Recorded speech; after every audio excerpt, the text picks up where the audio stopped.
the playoffs, they won't be making it to the NFC Champ. I mean, they won't be making it to the Super Bowl. If they do, then I think they have a very, very solid chance of making it. But it's all going to depend on that home field advantage. I don't think the Atlanta Falcons can go in on that tough surface in San Francisco in January and and put up a complete game against the San Francisco 49ers for 60 minutes. I don't think so. I don't think they can do it to Chicago. I don't think they can do it to San Francisco. Just that simple. All right, let's move on to the game between the Jets and the Seahawks. Oh God. Oh my gosh. The New York Jets. They lose again. Not a surprise. This time to the Seahawks. And they got embarrassed at CenturyLink Field. I'm the one who's called them the New York Not Yets. And I think there needs to be some changes right now. I mean, let's be honest. I know he's standing behind Mark Sanchez as the Jets are struggling. I know this team is really awful. They don't have a good receiving core in my mind. They don't have a great running game in my mind. Their defense is aging. They don't have Darrelle Revis right now. And they won't go with Tebow. I know everyone on this network, on this channel, on this network, I have to say most people here don't think Tim Tebow is a successful quarterback. I think I'll sit here and say this. At this point, put Tebow in, please. And I don't want to see, again, I don't like seeing guys losing their jobs, but yes, it's a tough business. And Tim Tebow turns it over less than Sanchez. Yes, Tim Tebow's not a great short passer, intermediate thrower. Yes, he does it unconventionally. Yes, his mechanics look awful. But he doesn't turn over the rock, and that's what the Jets need. The Jets just need to play competitive football and keep the game close and just stay in it and hope they get a few bounces their way. That's who the Jets are. The New York Jets are simply a team that won't make the playoffs, and they especially won't make the playoffs if they continue with the same signal caller and continue the same route. Now, the other team, on the other hand, the Seahawks, they will make the playoffs if they continue to play like this and thoroughly embarrass bombastic teams in the New York Not Yets. They're going to continuously win week in and week out. The Seahawks played fundamental football. Wilson didn't turn it over once today. I can't believe this rookie, Russell Wilson, turns it over less than Mark Sanchez. How is that possible? I know Sanchez doesn't have a really good offensive line, but you gotta hold on to the football when you fumble it. You can't throw in a double coverage. Russell Wilson doesn't do that. That's the difference between the Seahawks and the Jets. If the Jets don't turn it over once today, if they don't commit those penalties, they at least make that game a little bit closer. Give themselves a chance. Provide Mark Sanchez with some confidence. Now, they have zero. And I mean zero. I mean, did you see that double pass? Golden Tate with the left hand. I mean, Golden Tate catching that, I believe it was a screen, or was it a double reverse? I'm not sure. And Golden Tate on that double, it was a screen. And then Golden Tate catches it, throws a beautiful left-handed pass to Sidney Rice to give it a punch in the gut to the Jets. And this Jets team thinks that they're Good. Stop talking, Rex.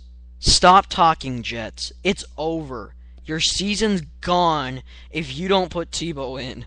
I mean, even if you do put Tebow in, who believes that the New York Jets will go into Thanksgiving against New England, in New England? I mean, no. Who believes that during Thanksgiving the New York Jets will beat the New England Patriots, even at the New Meadowlands? I don't believe it. Okay? At this point, I don't know if the Jets can even beat the Jaguars. I mean, that's only considering if the Jaguars don't turn it over once during that game when they face the New York Jets. They've got issues galore. And if they're going to play this season out with Sanchez, fine. And I know they've kept Tebow in for they signed a 3-year contract with him. That's fine. If you want to put him in next year, I don't mind. But why don't you at least try him out? Let's see what Tebow has in him. Why not? Who knows? Maybe you get in to the playoffs at 9-7. Who knows? Give it a try. Give it a try. That's all I ask from the New York Jets. Okay, let's move on to another matchup. Yes, between the Philadelphia Eagles and the Dallas Cowboys. 38-23 Cowboy victory. The boys win today. To be honest, people are saying fire Andy Reid. I think Andy Reid, and I think I might have to go with that. And I'm sorry to say this, but I think it's time to fire Andy Reid. And I've said this over and over. They need a new change. They need a change of pace in that culture. Emotionally not ready, in my opinion. From the outside looking in. I don't think Andy Reid's emotionally ready. When you look at him, doesn't have that same passion in my mind. And I think it may be because of his son. And, God bless that family. But it's a cruel business. It's a harsh business. And if you don't get the good results, they call it not for long for a reason. Jerry Glanville said the NFL is not for long. He said, I'll be bagging groceries if you make those type of calls when in a critical point of a game with that call during the old days. I'm really going back into the archives right there. You really, I mean, sincerely, if you don't put a different coach in there, and you keep Andy Reid, I don't think you'll get the maximum potential of these players. I really believe that I think if you have a talented team and you're not doing well, that's usually because of a head coach. Usually because of a head coach. That's what I've always believed in. Well, maybe there are a few different circumstances if you're not playing hard or things like that. But if you can't make those... a coach has got to light the fire under you. And I don't see that with Andy Reid. Simply don't. And Vic got injured with the concussion today. He was out of the game, and people thought, oh, here comes Nick Foles, he's going to save the day. No, he's not. I mean, Vic was dead right. Vic said, I don't care who steps in there, don't put Nick Foles under that, because that's extreme pressure. Terrible offensive line. How are you going to survive? You can't. Eagles lost. Cowboys took advantage of opportunities. I still don't think the Cowboys are... To me, I don't think the Cowboys are a superior team. I don't say, wow, look at the Cowboys. The Cowboys are, going to be winning the NFC East. No, I still don't believe that. I still think the Cowboys have a lot of work to do. So, I think we should we should wait before people, jump for conclusion. I mean, we shouldn't. People who I don't understand. I think, and maybe we should have this debate later. And I want to kind of bring this up. Maybe we'll have it for the next show. I want to have a poll, if possible. Who is America's team? Who is the real America's team? I think it's not the Cowboys. I think that old, NFL Films statement is not true anymore. I don't think that the Cowboys are symbolizing what America is.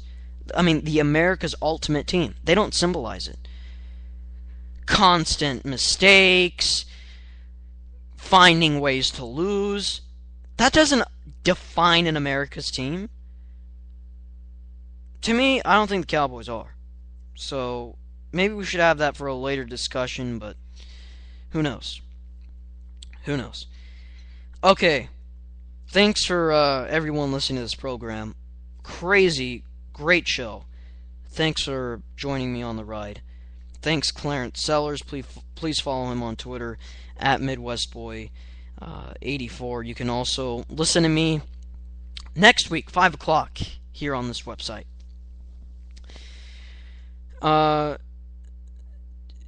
Please, and for Thanksgiving, I'm not going to do any football. During that week, it's going to be pretty chaotic for me, so no, I can't really, maybe, I don't know, but not during Thanksgiving Day or Black Friday. I can't do that, but you can guarantee a spot, 5 o'clock, right on Spreaker.com. You can listen to me there next Sunday. Please like our Facebook page, National Sports. You can like us on Facebook, National Sports, capital NATIONALSPORTS. The only capital letter is the first letter in N. By the way, I think I did make a mistake. I said the Houston Texans and I believe I said another team. It's actually the Sunday night game is between the Houston Texans and the Chicago Bears. My bad. Sorry about that. So you can like our Facebook page, National Sports.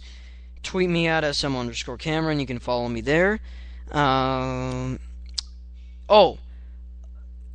Goal Line with Nick and Phil.